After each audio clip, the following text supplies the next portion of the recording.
തെക്കുംകര പഞ്ചായത്തിൽ UDF തെരഞ്ഞെടുപ്പ് rally Punnamparambu central നിന്നും ആരംഭിച്ച് മലാക്കയിൽ സമാപിച്ചു. പൊതുസമ്മേളനം DCC ജനറൽ സെക്രട്ടറിയും തെരഞ്ഞെടുപ്പ് കമ്മിറ്റി ചെയർമാനുമായ ജിജോ കുര്യന്റെ അധ്യക്ഷതയിൽ KPCC സെക്രട്ടറി രാജേന്ദ്രൻ അരങ്ങത്ത് ഉദ്ഘാടനം ചെയ്തു.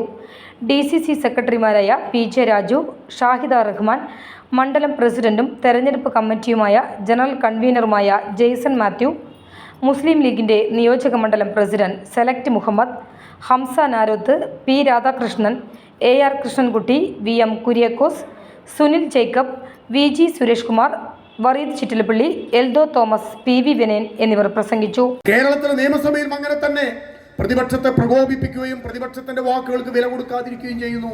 ജനാധിപത്യ സംവിധാനത്തെ അട്ടിമറിക്കുന്നു. ബഹുമാനനായ ഉമ്മൻചാണ്ടിയുടെ ഗവൺമെന്റ്, AK ആന്റണിയുടെയും ലീഡർ കരുണാകരന്റെയും നേതൃത്വത്തിലുള്ള ഗവൺമെന്റുകൾ കേരളത്തിൽ ഭരണം നടത്തുമ്പോൾ പഞ്ചായത്തി രാജ് സംവിധാനങ്ങളെ സംരക്ഷിച്ചുകൊണ്ട് മുന്നോട്ട് പോകും.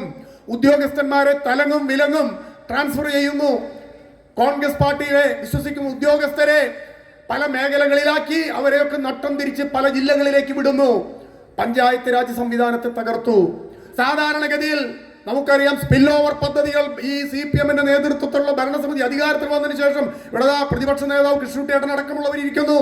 സാധാരണഗതിയിൽ കോൺഗ്രസിന്റെ ഗവൺമെന്റ് ഭരിക്കുമ്പോൾ ഏതെങ്കിലും കാരണവശാൽ പദ്ധതികൾ നടപ്പിലാക്കാൻ കഴിഞ്ഞില്ലെങ്കിൽ, അതാത് വർഷം ആസൂത്രണ സമിതി അംഗീകരിച്ച പദ്ധതികൾ നടപ്പിലാക്കാൻ കഴിഞ്ഞില്ലെങ്കിൽ പിന്നത്തെ സാമ്പത്തിക വർഷത്തേക്ക് ആ പദ്ധതിക്ക് സർക്കാർ പണം അനുവദിക്കും. എന്താ സ്ഥിതി? കാലം തെറ്റി